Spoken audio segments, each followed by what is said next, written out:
Hey everybody, Stu Smith here, going live, taking some questions. If you have them, send them. I will answer them. Maybe we'll do some CSS critiques as well. I got some ready to go. Um, let's see. Latest article I wrote was one on swimming, and it's a capture article. It's the two most important articles you should read and watch the videos embedded in them to master the CSS. The first one is the Streamline article, understanding body position in the water and how to actually use your mobility to your advantage to get in a streamlined position. And if you're not mobile, there's some stretches in there that can help you with your shoulder mobility, which is typical. If you're a lifter type, you might not be able to actually put your hands over your head and clamp down and be in a torpedo position. Then the other one is the actual pull, breathe, kick, glide. 1 Mississippi, 2 Mississippi, pull. Basically, it's the sequence of the combat swimmer stroke. So top arm, bottom arm, kick and glide, and repeat. So I am wanting you guys to read that one. So it's a pretty good one. It was, I think I posted it up on Instagram yesterday. It's got some really good embedded videos. If you go to stewsmithfitness.com and click the articles link, it'll be the very one right up top. Check that one out if you're having a hard time with the CSS. I'm going to do some CSS critiques here in a minute. Here's a question: tips for treading. I also have a treading article too. In fact, it might even be called treading tips. Let me see what I called it. Could be this one. There's a lot of treading involved in special ops around the military and just swimming itself. Let me see. Treading tips. But the big thing is you need to practice it. And when I say practice it significantly. It should be part of your warm up and your cool down of every swim workout that you do. If you're negatively buoyant, you need to have as much air in your lungs as possible. Meaning big inhales, hold your air in your lungs for like 5 seconds. And I'm not saying do a long breath hold here. I don't want you turning purple while you're trying to tread water. But you'll find when you have your lungs full of air, you don't have to kick as hard. So you can kind of relax a little bit more or kick a little bit less or less effort.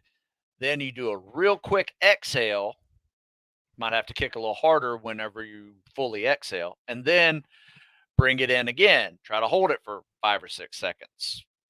Relax your movements a little bit. You never know. You might even be able to float or at least be neutral, unless you're really, truly negative. If you're truly negative, it's going to be a challenge for you. You're just going to have to get in shape to tread harder. It's kind of like swimming with poor technique, if that makes sense. You just got to get in better shape to be able to swim faster. I've seen a lot of guys that suck at swimming, but still push muscle out a 9-minute swim. They're exhausted afterwards, but they got in shape to do it, and it doesn't crush the rest of their PT test.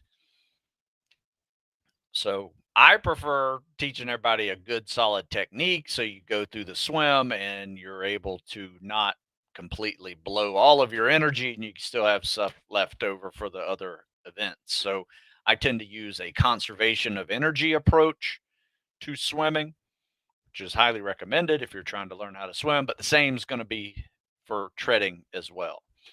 Good question, though. Made me rethink that one a little bit. All right. Let's see. Take this question. Stu, can the stairs be considered a non-impact cardio workout? Yeah, I guess as long as you don't run them. Um, I know sometimes when I'm rebuilding something, let's say I've tweaked a knee and I haven't been able to do a lot of squats or lunges, what I'll do is I'll use the stairs as kind of like skip 2 or 3 steps, take a big step forward, try to use like a one-legged squat to get up to the next. So you're basically just basically lunging up the stairs, and you try to really focus on that one leg at a time, going up about 3 or 4 flights.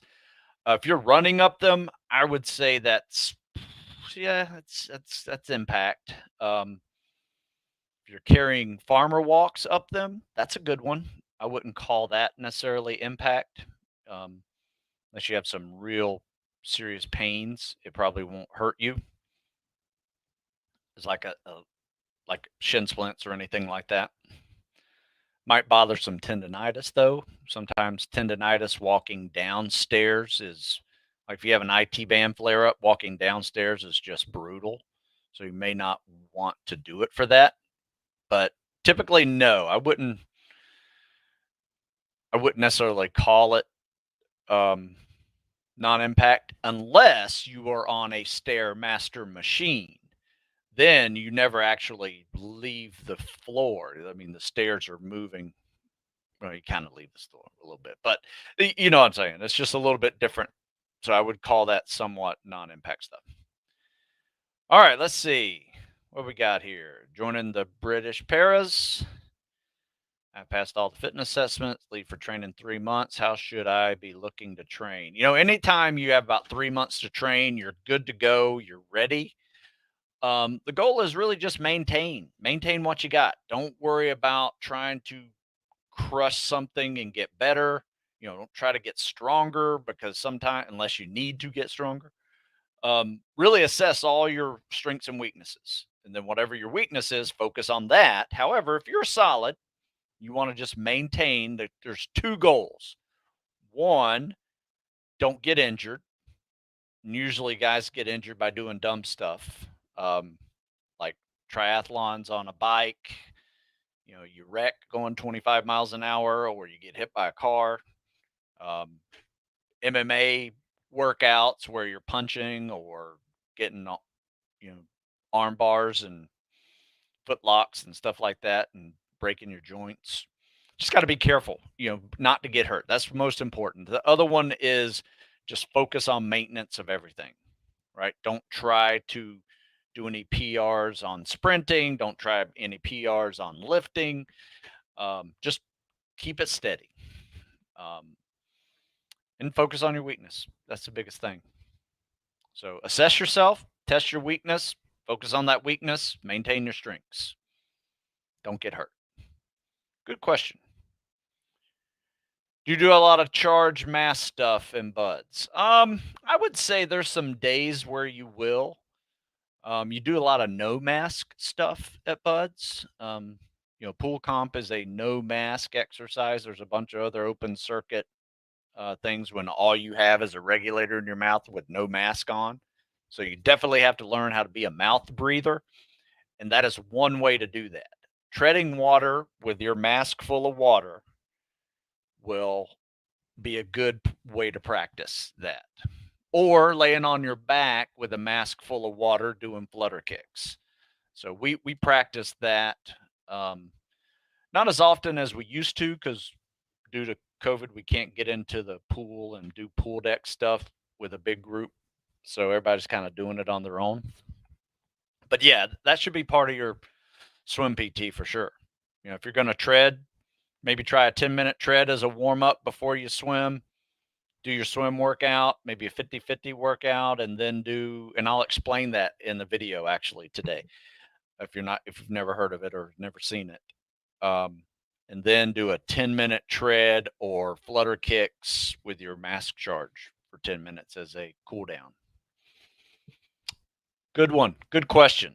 That is something that freaks people out if you haven't done it before. Another one, especially if you're not used to treading water with all your clothes on or swimming with all your clothes on, that gets a lot of the guys going in the Marine Recon test because they swim 500 meters or yards, I can't remember, 500 meters with their full camis. They don't have to wear boots, but it's pants, top, and that's not fun if you've never done it. Let's see what we got here. NSW Physical Training Guide claims for only 3 sessions a week, long distance interval pace. Do you think this is a viable option or enough mileage? I think that is a good place to start. I think with every bit of this training, there is a progression. And here's what typically happens. People will start over here, I guess. Yeah, go backwards. So people will start off at this level and eventually get up a little higher, right, on their timeline, right? So let's say NSW Training Guide's a pretty good basic program for beginners. And then you got to up the ante, go up a little higher. And then you need to up the ante and go a little higher. Then you need to up it, go a little higher. I think if you're peaking, you're not necessarily peaking, but your performance is, hitting all those assessment numbers that I have in that assessment tool article, crushing the PST, got decent strength numbers from deadlifting and able to, do overhead presses and, all those little events, that's going to help you with load bearing, rucking is another one. You're going to progress to significantly more mileage that is in that program, but you have to start somewhere. I don't recommend people starting way over here. They need to bring it up over time to get to higher levels. So you got to start somewhere. That's a decent place to start. It just depends. Good question, though. If you guys check out the article, in fact, I'll post it real quick. Assessment tool, physical assessment tool to get to and through selection. And these are just some scores that I have seen guys go and crush not only buds, but Army SF selections and, others. I think that went through. There it goes. Other selection programs that had similar scores did really well, didn't have a problem physically. And that's where you want to be. You don't want the physical to be another stressor for you because you're going to have to learn at an accelerated rate. You're going to be doing new skills. You're going to be under stress. Last thing you want is the physical side to be another stressor for you. All right, let's see. Other than practicing CSS, what other exercises in the pool do you recommend? For example, treading. Well, treading is one of them that I mentioned earlier with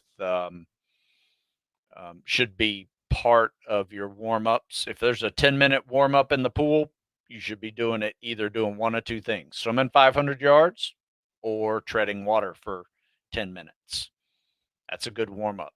I consider a 500-yard swim equivalent to a 10-minute tread, especially if you're doing no hands. So a lot of effort in that. So get good at 10-minute treads. But then we also mix in some flutter kicks on the pool deck, some push-ups, all the drown proofing exercises. In fact, I got a great article for you to mix in.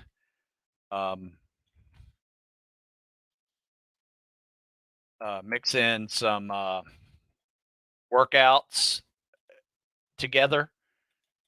Put that right there in the comment section. It is a real safe way to practice a lot of the events, from treading to bottom bouncing to floats and all of that mixed into a workout. So swim 100 yards in between each event, you get yourself a pretty good workout and practicing some great skills as well that you will see again. But yeah, you can do swim PTs, like, every set you do of a 50-50, hop out and do 20 push-ups and 20 abs. That's a good one for 10 rounds. That'll get you. If you got a pull-up bar on the pool deck like we do, you can add in pull-ups. That's a killer one. Hey, you guys are asking some good questions. I'm going to go in and show a CSS video real quick. So let me share you this one a little bit, and we can walk through what he's doing. So I'm going to share with you the this is called the 50-50 workout, right? So the 50-50 workout is basically you swim 50 meters freestyle, and you'll see this guy's not a good freestyler. He's a college football player, great athlete though. And just muscles through the freestyle, gets pretty winded, and then you go right into the CSS and just see if you can do it by catching your breath by doing the CSS. That's the goal. So here's how it works. You just swim freestyle. And like I said, this is a football player that swims freestyle. He's not bad, not great, but not bad either. Any guy that does competitive swimming will not look like this, but this is pretty effective. And what this is effective at doing is getting you a little tired. If you're not good at freestyle, you're going to be more tired at freestyle. Then what I want you to do is when he turns around, so we're going to go right into the CSS and focus on his pace and being winded going into it. It kind of simulates how it feels about 300, maybe 400 yards into a 500 after doing a hard freestyle. And it just helps you learn the stroke even better because you're tired. If you can focus on this and not lose your technique. So I always like to film somebody in the middle of their 50-50 workout, just see if they're shortening their stroke or gaining strokes per length. All of those little indicators there can tell me that you need to focus more, because this is a focusing drill where you get tired and then you try to catch your breath with this CSS. And if you see what he's doing, he's got a decent stroke on the CSS. So let's watch it one more time. So pull, breathe, kick and glide. Let's count that glide. 1 Mississippi, 2 Mississippi, pull. Close, probably could hold it a little longer, but he might be a little winded and he needs to pull to breathe. So that's fine too. You're going to get winded when you swim a 500-yard swim for time. Just don't overdo it and overstroke it, so you can actually save some muscle and energy for the remainder of the test. It's easy to recover from being winded. It's hard to recover from doing 15 strokes to get across the pool. I think right now this guy is probably at 6, maybe 7 strokes, and that's a good average time. I think he's swimming sub 9 on his 500s right now, which is pretty good. I think it's like 850 or something. But he's trying to get it down to maybe 830. So there you go. So that was the 50-50 workout. And in fact, I have an article that fully explains what the 50-50 workout is. It is an awesome workout. I want you guys, if you've never tried it, give it a try the next time you go swimming. And all it is, it looks like this. You're going to warm up 10 minutes with a 500 or a 10-minute tread. Then you're going to swim 50 meters free. You're going to swim 50 meters CSS. You're going to repeat that 10 times. Then whatever cool down you want to do, you can mix in some treading or bottom bouncing or whatever and finish it off like that. That's a really good workout. That will get you in shape for any 500-yard swim, I promise you. So give that a shot. All right, next question. Just turned 23. If it takes me until I'm about 25 to get fit, it won't take you that long unless you're working out once a week. If it takes me to about I'm 25 to get the PS scores I need, once I'm in, how will my age by that time compare to everyone else? I know most people join out of high school. Yeah, most people join out of high school, but they don't make it. Don't think you're old because you're 23. I went to Buds at 22, graduated at 23. I mean, come on. You're not old at 25. In fact, after Hell Week, you might have a few 18-year-olds left. And before Hell Week, or before first phase, you probably had over 100. So that is why I always tell people don't be in a hurry to go to buds right out of high school, because typically, one, you're not finished growing yet. You really haven't trained hard enough to make it through. And if you haven't finished growing yet, you're still a boy, right? There's a big difference between a freshman in college and a senior in college. Just look on a football team. You can tell. I mean, that's boys playing against men, right? So, same deal. You know, finish growing first because your bones haven't gotten hard yet and you're really susceptible to a lot of shin splints and stress fractures, things like that. So use that time wisely and get in shape, work, go to school, whatever, do both, but live hard, and work hard, during those times.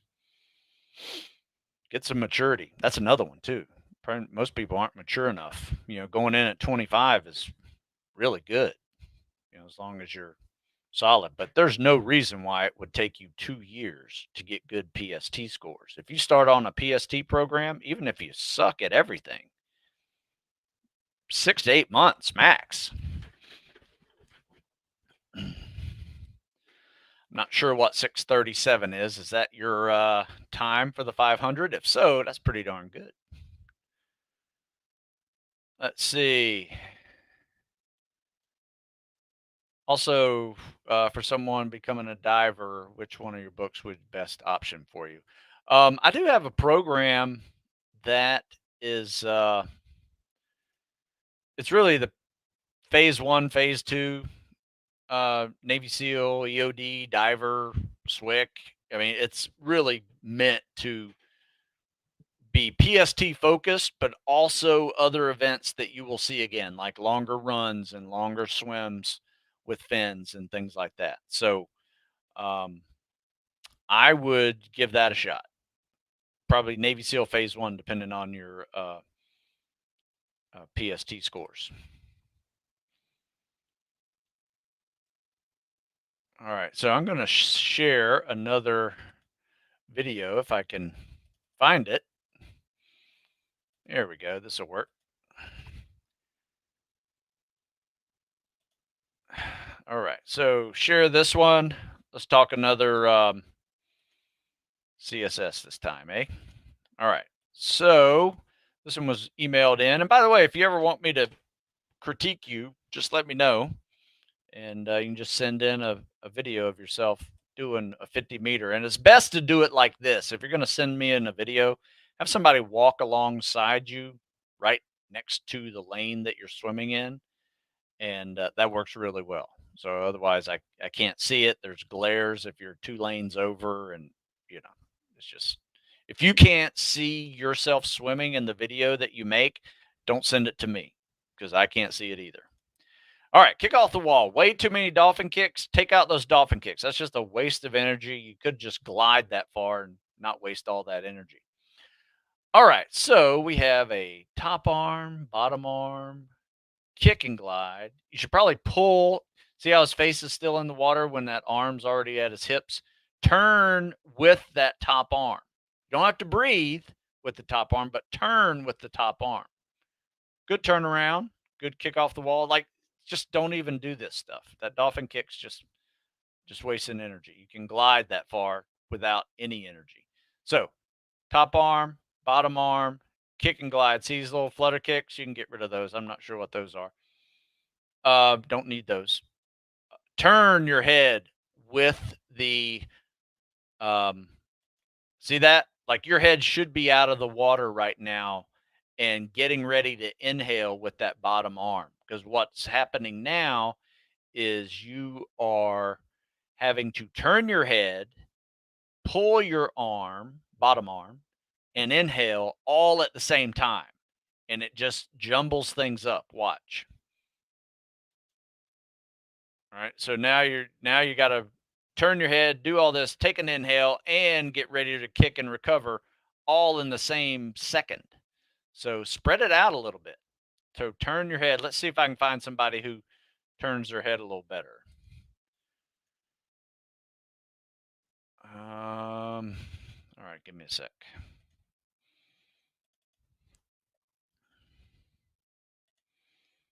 All right, this should be pretty good. This is a good one. I like this one. All right, so I'll share this guy real quick. He's going to kick off the wall, double arm pull, go right into the top arm, bottom arm, kick and glide. Like he could still pull with his. Yep, see that? See, he's kind of doing the same thing. Sometimes he picks it up a little bit better. Sometimes he doesn't. But this is really good. This is a 45-second swim, so there's not a whole lot I can say is wrong here. Top arm, bottom arm, kick and glide. Could hold the glide a little longer. But yeah. I have found that if you turn your head with the top arm, it just makes that inhale bottom arm process a little smoother. That makes sense. I'll try to find a better video of it. But if you guys want to see it, I actually show it multiple times on my TikTok page. So believe it or not, I have a TikTok page, which is kind of funny. I never thought I'd have a TikTok page, especially when all I see is a bunch of people dancing on it. But this one is solely dedicated to I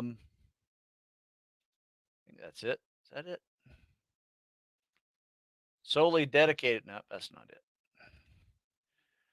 All right. So it's a window. So I got to share a window here. Just give me a second.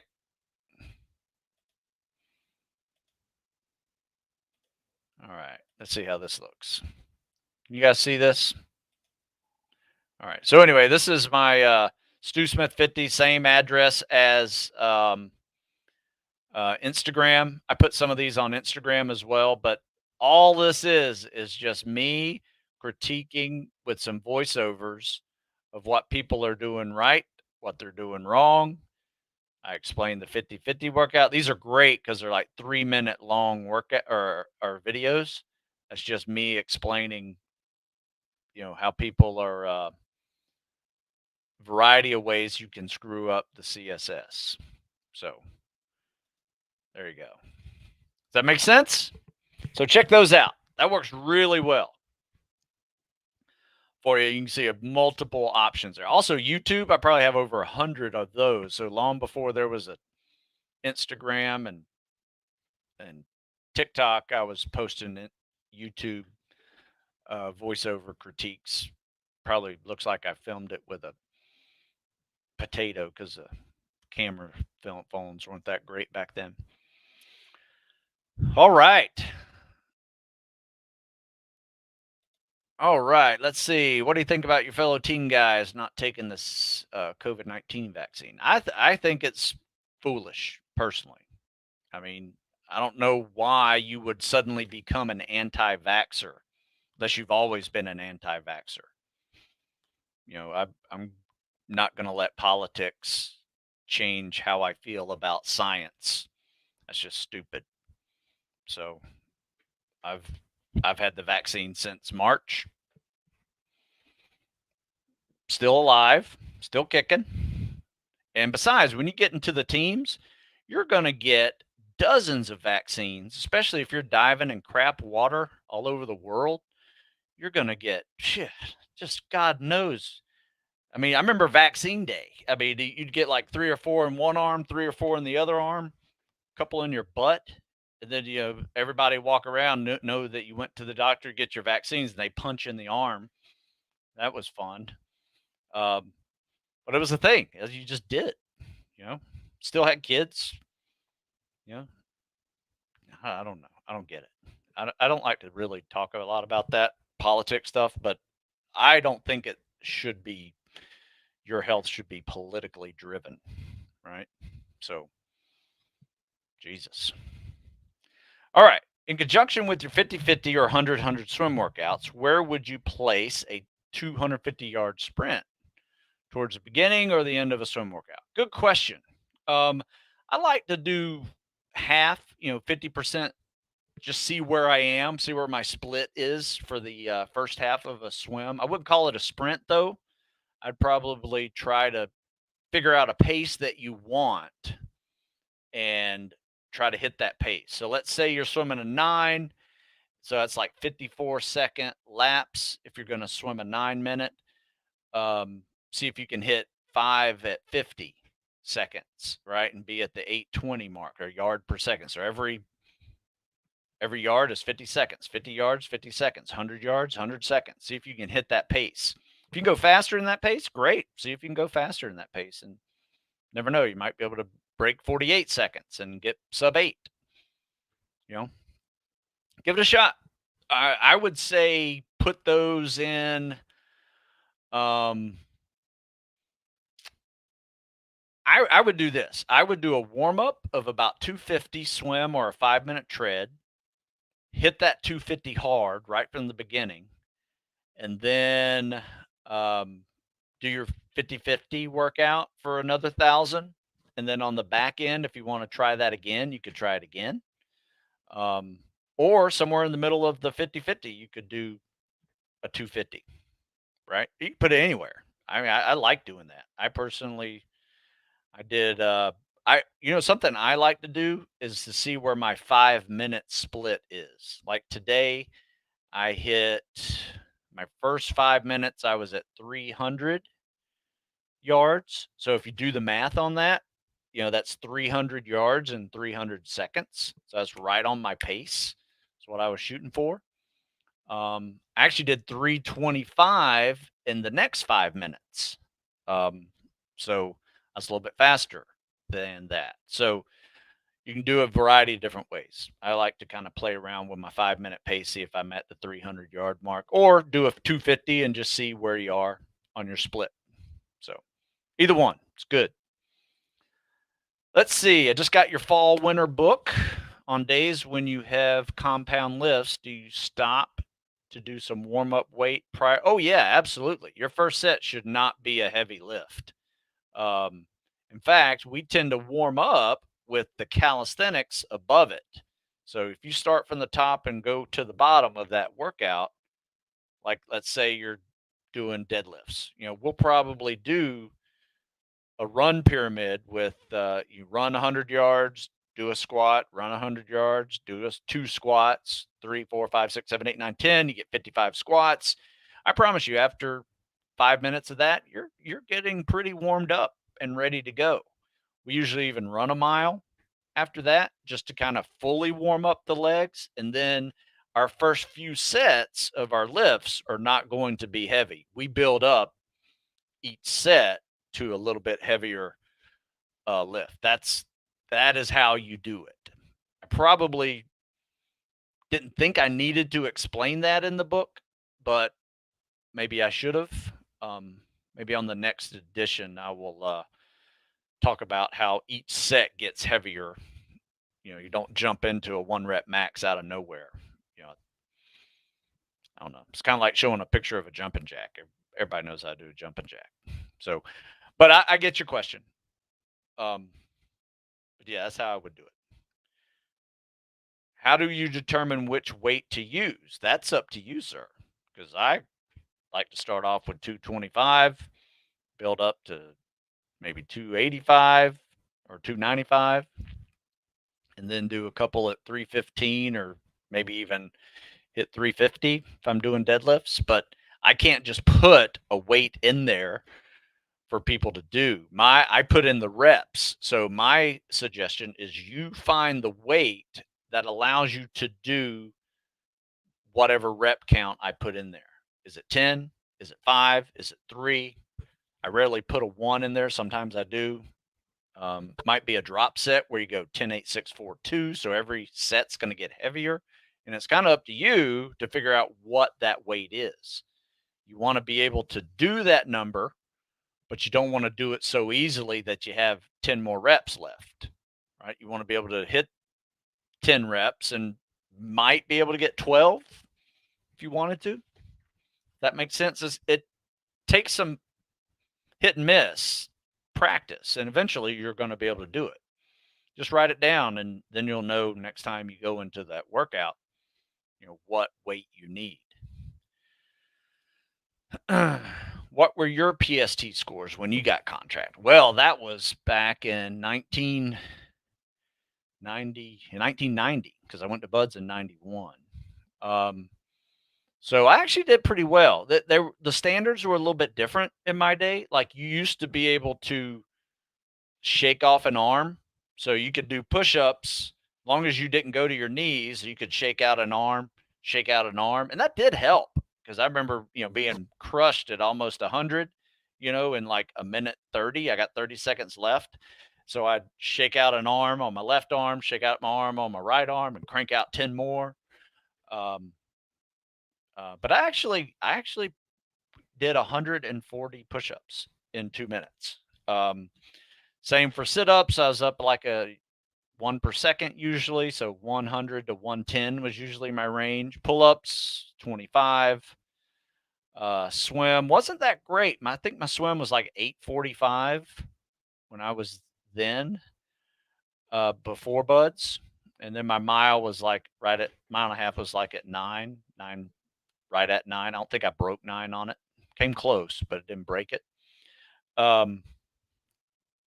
So, but I will say this: I got much better as I aged, and I actually learned how to swim, and I got better at running after Buds. So when I was like 25 years old, post Buds, I think I hit a 640 swim, 500 CSS, no fins, and then I hit a 8:15 mile and a half. Never broke 8 on the mile and a half, but I did hit a 8:15 once. I tried at one time to keep whatever my age was. That was how many pull-ups I was going to max out on that, and I started failing at age 33. So I think I got my max up to 33 when I turned 33, but I never got 34 when I was 34.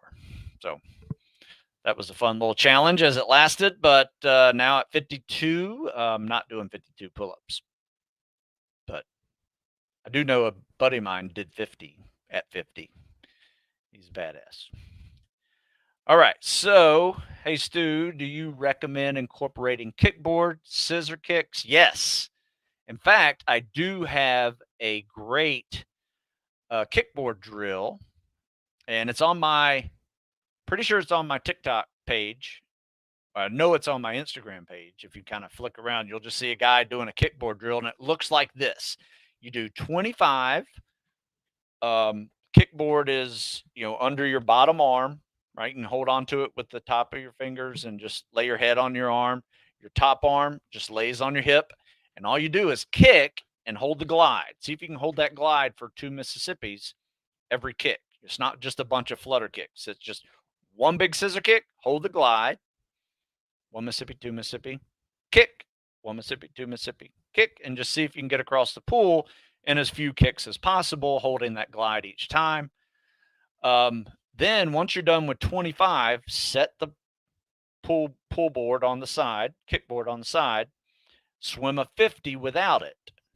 Now that's your working set. So instead of 50-50s, this is a 25-50. So you can go 25 with a kickboard, and you're going to do 50 without, and then you grab the kickboard again for set 2, do it again, right? And you go through that 10 times. That's only 750 yards. But I promise you that will fix your scissor kick and to get your legs in shape to be able to handle lots of scissor kicking, as you will need to do that once you definitely start swimming with fins. All right, let's see. Follow up on the 26-week Navy SEAL or Navy Special Warfare program. Should push-ups from the PSP activities be considered the upper push activity for the? Yeah, I would. Or should there be another upper push activity? Well, I mean, if you think about it, there's only a few upper body push activities. You got push-ups and dips if you're doing calisthenics. If you're adding weights, you now have, or sandbags, you have overhead presses, or you have bench press.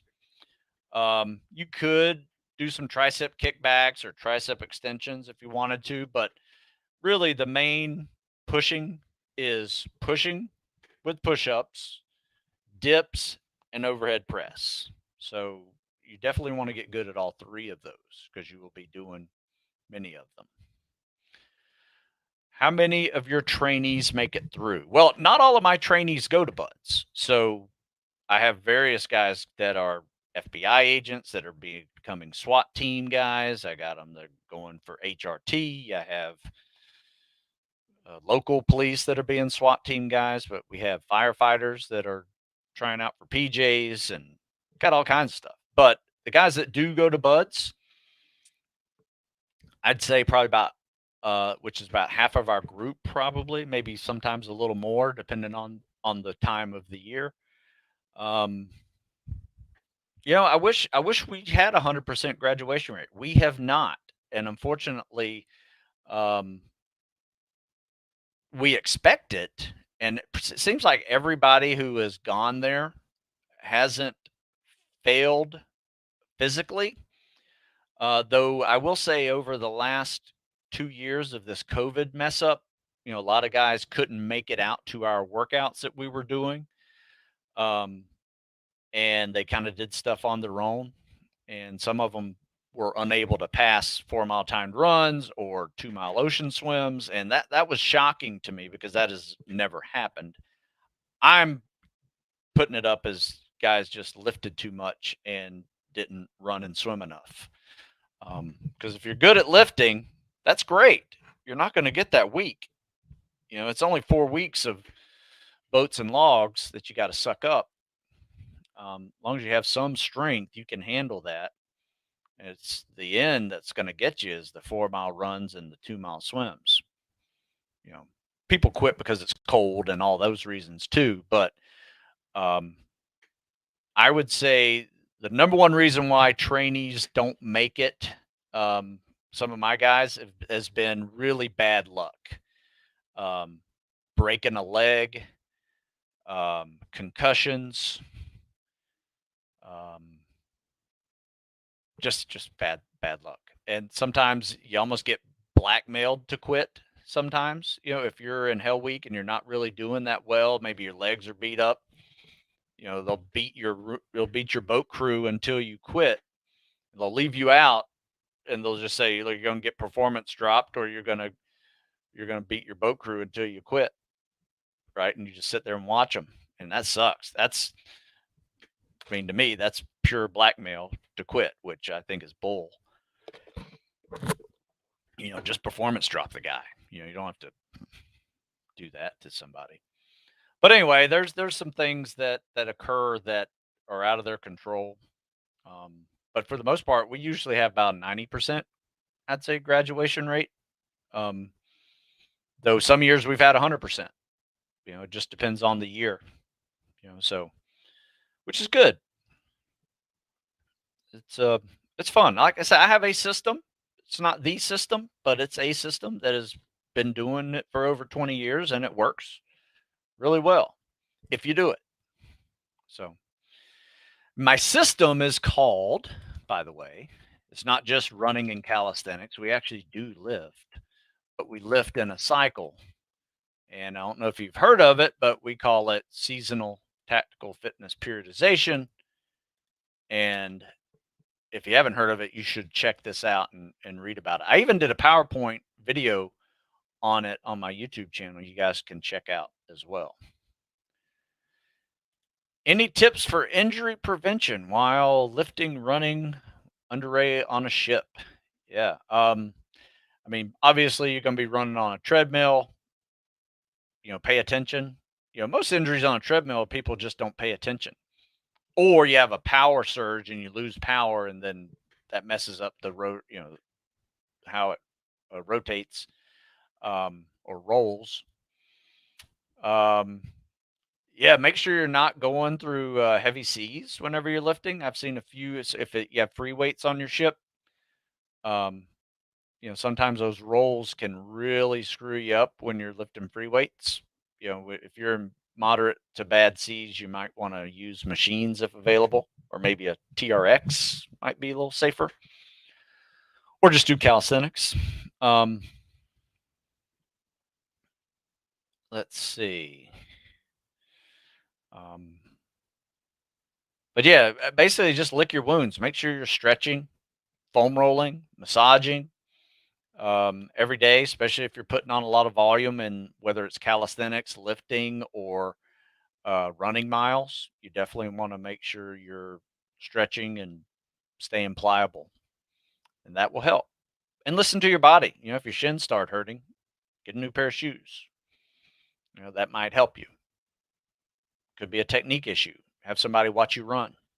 There's so many things that can injure you. Most injuries are by accident, but some of them are just pure overuse injuries. And if you can make sure you're actually stretching and foam rolling and massaging and stuff like that, taking a day off here and there, that'd be very helpful. Any advice on workouts or stretches for shoulder and lower back flexibility to be better for streamline? Yes. In fact, if you read that article that I just mentioned, um, there's two articles. In fact, I'm going to put a link in here for you guys. There's two articles in this article. One of them is about streamlining, and there's a whole bunch of shoulder, arm, lower back flexibility exercises that are also in it to help you swim better and get into that streamlined position. I like to put one hand on top of the other. I use this thumb to do that, lock out my arms over my head, biceps on my ears, chin tucked. A lot of people can't do this. A lot of people are swimming like elbows are bent like this because they don't have that either bicep mobility or elbow mobility, or their shoulders are too tight. So hang, stretch. But yeah, it needs, if your shoulders and lower back are really tight and you can't get into a swimmer streamlined position, you should be stretching every day and maybe avoiding some of the heavy weightlifting that you might be doing that's keeping you tight. That could be an issue. All right, lowest amount of pull-ups you ever heard of someone getting contracted with. That's definitely my weakness. Back in the day, before there was a mentor program and PSTs that you were always training for, you could actually get into buds on what was called the minimum standard, which I think was 8, maybe 10 pull-ups. The only problem with that is that if you came in and any of your numbers were the minimum, you actually had a 6% chance of graduating. No kidding. So it usually doesn't fare well for the person who's low in anything. That's going to be a gut check for you that you have to manage throughout that 6 months of buds.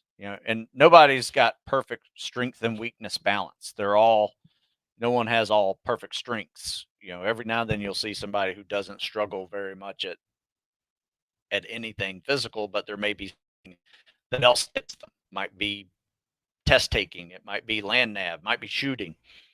Something else will get you that you have to master. Um, or you have to put on your game face and bring your A game to whatever event that is. For me personally, that was 4-mile timed runs every week. That was something I had to mentally prepare myself for. Because I wanted to do well, didn't want to be a lowest, hit the minimum standard and just be happy I passed. I wanted to be in that 27, 28-minute zone every week. And that took a little bit of a mental push as well as a physical push for me. But there were some days I hit a 26:30. So, you have good days and bad days. It kind of depends on how much your legs are beat up and when you take that timed run. I was always happy when we took a 4-mile timed run on a Monday versus a Friday. It just helps have a few days before you do it again. But sometimes scheduling doesn't work out for you. Are we allowed to come down and train for a weekend? Well, we only train on Saturday. We take Sunday off. But yeah, as long as you are preparing to serve, my workouts are free down here in Maryland. If you go to heroesoftomorrow.org, in fact, I'll type that in there, heroesoftomorrow.org, you will see our schedule of what we do. So we do work out on some holidays, like we'll do a big Thanksgiving Day workout that's a lot of fun. Sometimes we'll do a Super Bowl Sunday, crush it on Sunday, Super Bowl Sunday workout. We take Christmas off, the big ones, but um, yeah, it's usually pretty fun time. So check us out if you want to make it. But like I said, you can't just be somebody who just wants to go do triathlons or something. You got to be wanting to serve in the military, law enforcement, or firefighting professions. I just don't have room for other people. But read that, check in with me. Don't just show up. You got to kind of reserve your spot. Let's see. You may not be the source to ask about this, but what sort of reading can you recommend for SFAS and Q prep? You know what? There's a couple of great. I actually have an answer for you in my store. In fact, let me share this with you real quick because I did this just yesterday. I got a great text from someone who said, "Hey Stu, thanks for your help. More than ready for SFAS." So he got through the selections. Now he's getting ready to do the Q course. So he did this workout right here, the Army Special Ops workout. There are some good books though. If you read, Dick Couch wrote a really good book on, I think it's called Chosen Soldier.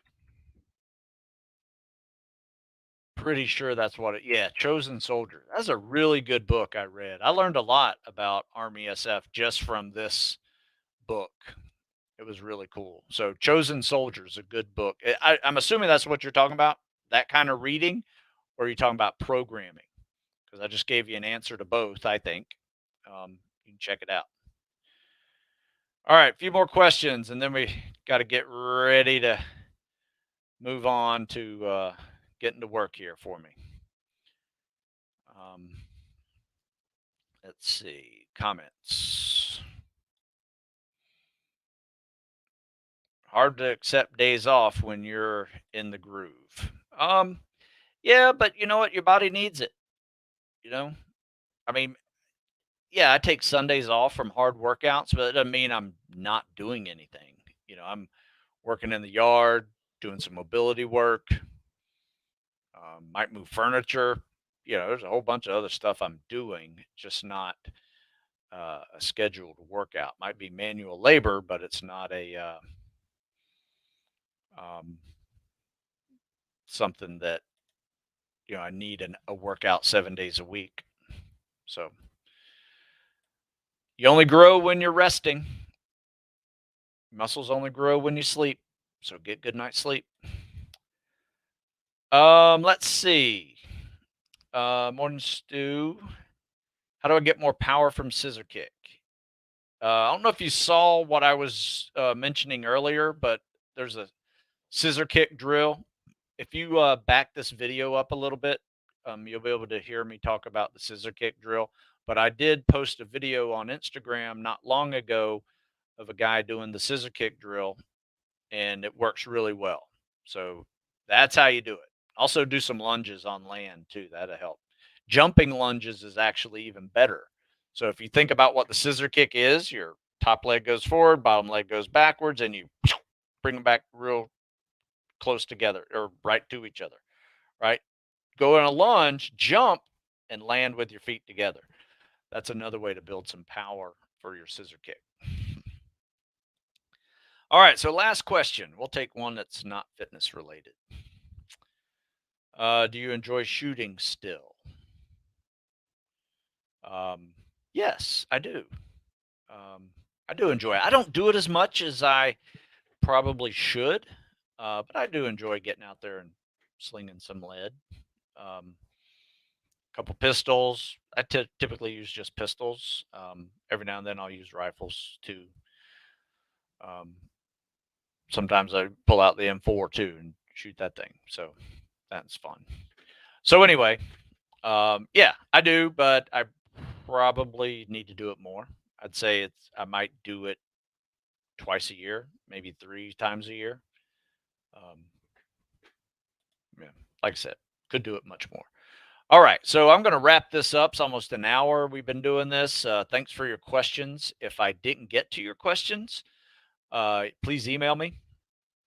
One last question. I see a good one here. Are scuba fins supposed to cause pain? Yes, they hurt. That's why I recommend using smaller fins first to build up to the bigger scuba fins that you're going to be issued in dive school, buds, recon, wherever you're going to be swimming in the military. You're probably going to get rocket fins or jet fins. Both of those are really hard. Both require booties, and you will have some shin pain, ankle pain, foot pain, all rolled into one when you first get started. So it takes about a month for that to loosen up. Definitely. All right. I've written about it a couple times. You could probably find something on it as well. All right, guys, I got to go. Check out my new TikTok, StuSmith50, for a lot of CSS critiques. It's just me voicing over people doing it right or doing it wrong, trying to fix it for them. Send them in if you want me to critique it. StuSmithFitness.com if you're looking for some articles or programming, and if you're still listening, I appreciate it. Compete20 saves 20%. Use that as a coupon code when you check out, and you'll save 20% on whatever you buy. All right. We'll see you later. Have a good week.